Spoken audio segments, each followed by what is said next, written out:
Hello and welcome back to the FPL Tom YouTube channel. In today's video we'll be covering a big at the back draft and seeing whether or not it is a viable option for you and your teams for the start of the season.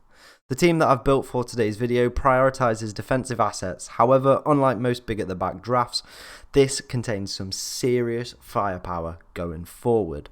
If you do enjoy today's video then please like, comment and subscribe as we're trying to reach 300 subs before the start of the season. But without further ado, let's get into today's video. And starting off our team, our big at the back draft, we have gone for Manchester City's main goalkeeper, Ederson, at 5.5 million. Last season, he was the third highest goalkeeper in the game. He played 37 games, keeping 20 clean sheets and collating 155 points. City also have really strong fixtures to start the season. West Ham, Bournemouth, Newcastle, Crystal Palace, Nottingham Forest, Aston Villa, Tottenham and Wolves.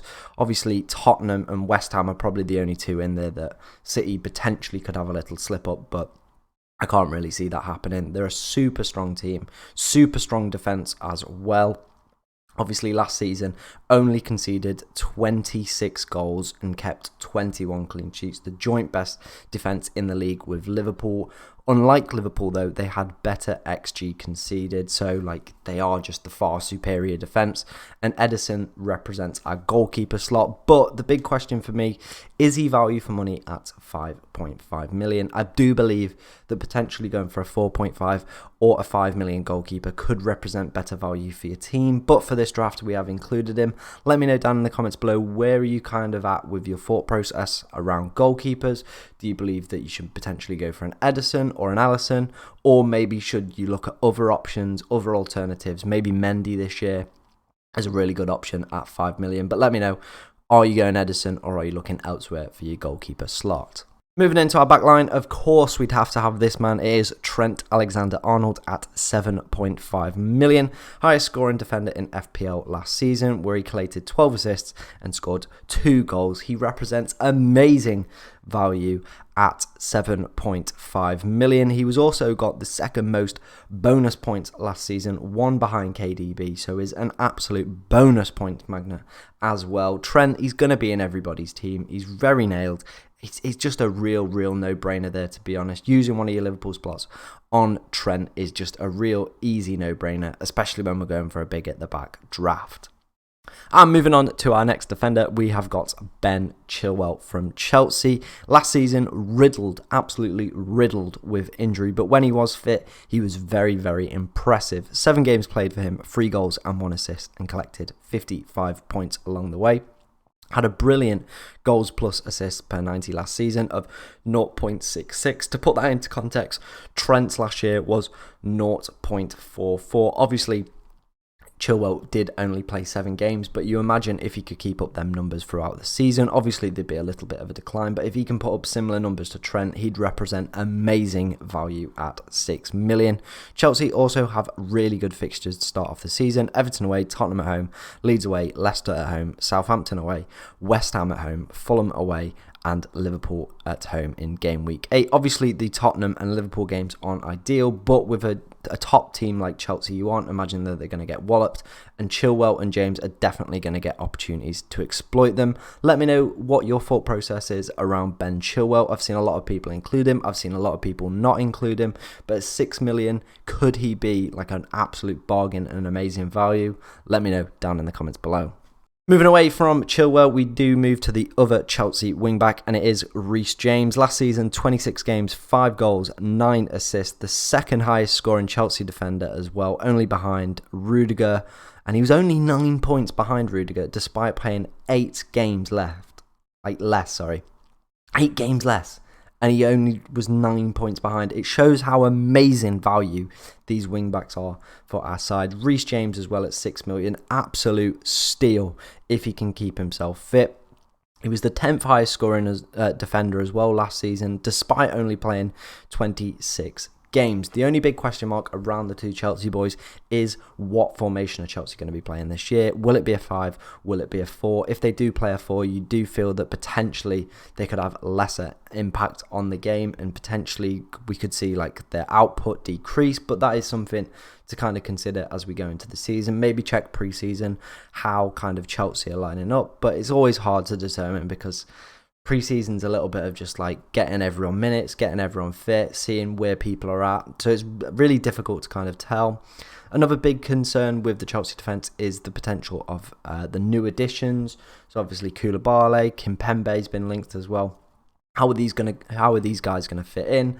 Are they going to have the same impact as Rudiger did? Are they going to be maybe potentially weaker at the back because these players have never played in the Premier League and it does take some time to get used to it? So we are going to have to kind of see how all that works, but I do believe Chilwell and James, you could go either one or you could go both, and you know the results could be absolutely amazing for you at your team. I believe both are excellent value at 6 million. Let me know, are you going for one or are you going for both, or are you going for none? Let me know down in the comments below. But moving on to our next defender, and it is Perisic. Now I made this team yesterday and I've had some serious doubts overnight about Perisic. He still hasn't trained or played a single pre-season game for Spurs yet, and it's just like starting to get like a little bit like, is he going to play? Is he fit for the start of the season? There's a lot of question marks kind of forming around Perisic, but we've included him at the moment. But I would say he is the biggest concern at the back at the moment. But looking at his stats from last season, 35 games, 8 goals and 6 assists.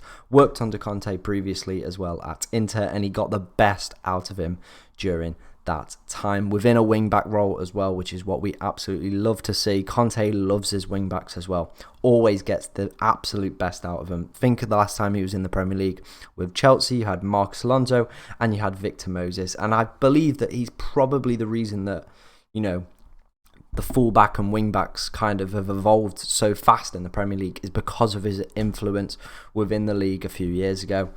You know, Perisic, when he is fit, if he does start the season fit, he will get a haul at some point because he is a terrific footballer, especially in terms of attacking sense, plus when you add that defensive clean sheet. But there are major concerns about his fitness, and I would say at the moment he's probably the only defender there that I wouldn't be looking to include. But at the moment, you know, there's still like 15, 16, 17, 18, whatever, however many days left. So we're going to just have to kind of wait and see, and that will be a last minute decision on that one. But moving on to the final defender, and it is João Cancelo, second highest scoring defender last season, 201 points, 1 goal, 11 assists in 36 games. Now the reason I've gone Cancelo in this draft is it's just simple, isn't it? Another amazing fullback. Last year as well, he had the most shots amongst defenders, and he was clear by a long way. He had 81 shots last season compared to Trent's 51. And it's absolutely stunning that this man only scored 1 goal when he had 81 shots. Just like, if he can put up them numbers again, surely he's got to be getting more goals this season. He also represents amazing value at 7 million. We've been through City's fixtures as well, super strong, but it doesn't really matter with Manchester City. As we said, only conceded 26 and kept 21 clean sheets last year. My big concern with João Cancelo is if potentially they signed Cucurella, but we'll kind of have to wait and see on that one because it looks like they're going to sell Zinchenko, which would arguably increase Cancelo's kind of minutes. But we will have to kind of wait and see what City do in the transfer window before making our mind up, Cancelo or Laporte. Let me know which one you're kind of looking at. Are you going Cancelo? I probably would prefer to go Cancelo within my own team, but I just can't afford him. So I have gone Laporte. But let me know down in the comments below, Cancelo or Laporte. And moving into our midfield, we start off with Pedro Neto, obviously the big hype man on Twitter at the moment, creating a real stir within the FPL community, splitting a lot of opinions, and for good reason as well, as last season he played 13 games, getting 1 goal, 1 assist. However, he was coming back from a long-term knee injury, and he only actually played he only started 5 of those 13 games. So you can see, like, last season's stats do not really matter because he's coming back from a long-term injury. You know, Bruno Lage was kind of just dropping him into games, seeing how he would get on. just trying to build up that basic fitness. He's going to have a full preseason under his belt, and he actually did score in preseason as well, so very good to see. But the season before is kind of where the hype's coming from. 31 games, 5 goals, 7 assists, and collected 117 FPL points. Wolves have a okayish first opening 8 fixtures. Leeds, Fulham, beautiful. Tottenham in game week 3, not as good. Newcastle, Bournemouth, Southampton, the next 3, really good. And then game week 7 and 8, City and Liverpool back to back, which is not really what anyone wants to see. But by that point, they could be potentially a 6 million or another 5.5 or a 5 million midfielder who has broke through and kind of caught our eye. So you potentially could look to shift him on. But I do believe that he probably represents the best value midfielder and the best pick at 5.5 at the moment. Let me know, are you on the Pedro Neto hype train or are you not? Let me know down in the comments below. But moving on to the next midfielder slot, we have Mohamed Salah. Again, similar to Trent, no-brainer. Your 2 Liverpool slots are going to be taken by Trent and Salah. Last season, 23 goals, 14 assists, 265 points. Joint top goal scorer in the Premier League as well with Heung-min Son. Obviously had a difficult second half to the season, mainly affected personally what I believe is by just the mental pressure that he was under with Egypt in terms of AFCON and then failing to miss the World Cup. It's just it's going to take a massive toll on a player. Obviously, my big concern as well with Liverpool attacking players is how is the absence of Mane going to affect their lineup. He's a brilliant player, massively underrated within the football community. I don't think people realise how good of a player Sadio Mane is, and I do believe not having him within that front line, we are going to see a drop in numbers in terms of Liverpool's output. Obviously, a lot of pressure then relies on other players, and that's just not what you want. You don't want to be putting your players under too much pressure. But Salah, nail pick. Really good fixtures to start the season. He's going to be in everyone's team. Effective ownership plus 100. So let's move on to Luis Diaz, our final midfielder. Included him in my own draft at the moment. I wasn't actually going to originally do, as I wasn't 100% convinced. Last season, 4 goals, 3 assists in 13 games. But with the Jota injury, I do believe that this makes him even more nailed. And previously to kind of looking into his stats and his background, I didn't realise actually how good a first half of the season he had last year at Porto. 18 games played, 14 goals, 4 assists, goals plus assist per 90 of 1.09. He's averaging a goal or an assist per 90 at 1 goal or an assist per 90. It's absolutely incredible stats and represents amazing value at 8 million, along with all the defenders that we've got in that team. Salah and Diaz, probably the 2 that you want to be targeting. Absolutely brilliant players. But with that in mind, let's move on to our forward line. And start off our forward line, we have Ivan Toney. A little bit of a differential pick. I know a lot of people are on Gabriel Jesus. I think his ownership is plus 50%, I want to say, the last time I checked it, which is absolutely nuts for a newly signed player. But last season, Ivan Toney, 33 games, 12 goals, 5 assists, 139 FPL points, 5th highest scorer as well in terms of forwards last year. It was what we were expecting from Ivan Toney at the start of the season, but it kind of, I don't know, he didn't live up to the hype at the start, but slowly grew into the league. I think my major concern with Brentford players, especially Brentford attacking players, is going to be the lack of potentially Eriksen and his impact, because he was brilliant. He was the reason that they stayed up. The amount of points that kind of he won for them because of his creative genius, especially from set pieces. We all know what Brentford are about. They're a team that are looking for the little marginal gains, and set pieces is a huge aspect of their game, and Eriksen was a key part of that. Obviously, with Toney as well, you do get penalties, which is always nice. He's a really incredible penalty taker. 5 goals from the spot last season. But the main reason that I've included Ivan Toney is Brentford's fixtures are really, really good. There are 2 in there that are a little bit questionable, but if he gets a penalty, you don't really care. Starting off the season, Leicester away. FPL have put it as a red. I don't agree with that. Leicester were one of the worst defences last season and haven't signed anybody yet. So, doesn't bode well. Game week 2, Manchester United at home, but then game week 3, it's Fulham, Everton, Crystal Palace, Leeds and Southampton. That is delectable little run. And then game week 8, they have Arsenal. But after the Man United game, absolutely finger-licking good there for Ivan Toney. I do believe that he could definitely be a differential within your team. Let me know. Have I convinced you to take up on Ivan Toney?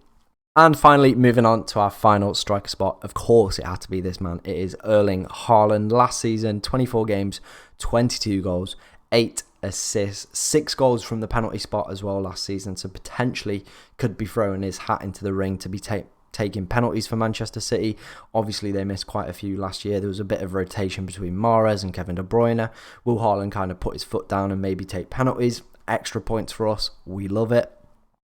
Obviously, over the past 3 seasons as well, he's been an absolute machine, playing 81 games, scoring 78 goals and getting 20 assists, with a goal contributions of 98 in 81 games. Absolutely mind-blowing statistics here, ladies and gentlemen.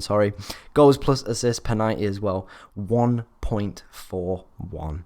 No one else in world football is putting up these numbers, and people are still doubting this man, doubting his ability at Manchester City. I believe he's going to be absolutely fantastic.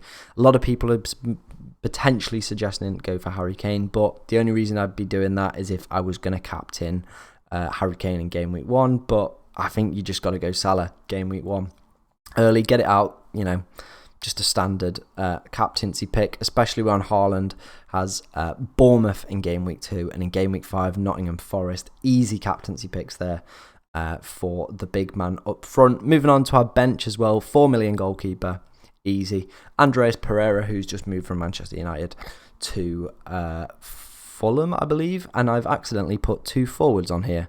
But the other one will be De Silva in midfield and Archer up front, as he played a preseason game last weekend, I believe, and scored. I haven't really been keeping up to date with kind of the 4.5 million forwards.